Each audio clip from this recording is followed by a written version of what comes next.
My name is Dr. Nicola Fox Hamilton, and I'm a lecturer in cyberpsychology and applied psychology in IADT. So I just launched a new podcast this week with my colleague Dr. Challenor. It's all about cyberpsychology. It's called In Bits, and it's about deconstructing our digital lives. And so we wanted to look at kind of debunking some of the myths, taking apart some of those headlines, and looking at what's actually going on with research. So research articles are very dry. They've got a lot of statistics in them. They're difficult to read. If you don't understand the fundamentals of how psychology research works, they're quite hard to get into and to understand what it all means.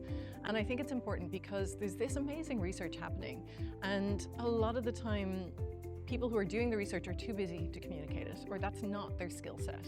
And we're quite good at that. And what we want to do is make it relevant for people, keep them up to date on what is actually happening, what we know about our technology use, what are the positives of it that don't get talked about all the time. So we use technology because we get something out of it. We wouldn't use it otherwise.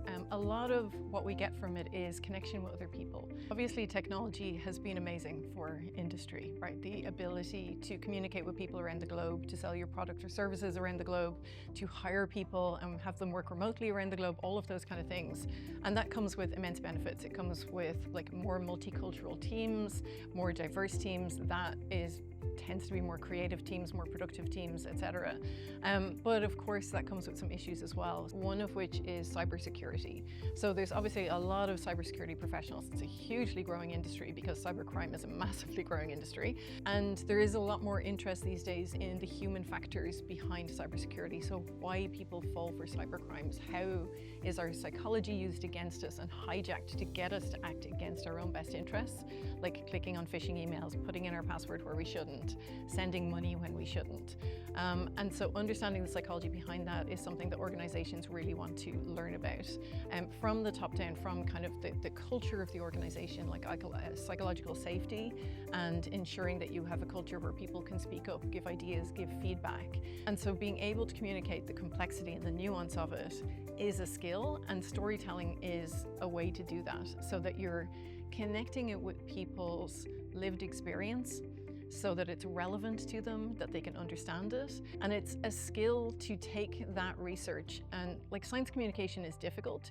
You're trying to simplify it enough for people to really get a grasp of it and understand it without losing the nuance behind it and the gray areas.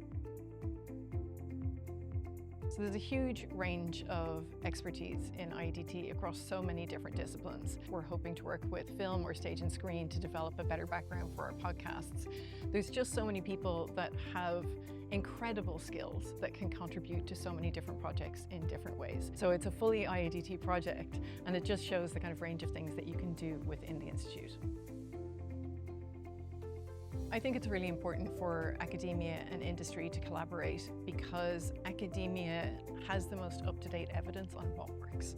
And if you're looking for solutions that are effective, the best way to do it is look at the people who are at the cutting edge of the evidence in that area.